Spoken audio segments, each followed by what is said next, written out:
ఆసరా మహారాజు తానే సమిధల్లె మారి నిలువెల్లా వెలిగెరా భోగాన్ని విడిచి త్యాగాన్ని వలచి తాపసిగా నిలిచెరా జనక్షేమమే తన సంకల్పముగా తన ఊపిరి హోమజ్వాలలుగా స్వర్గాన్నే శాసించెనురా అమృతమును ఆహ్వానించెనురా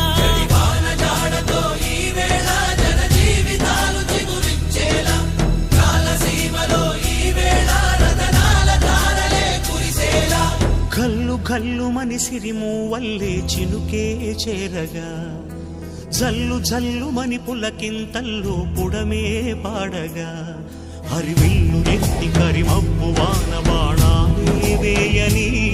నిలువెల్ల మనసు వడ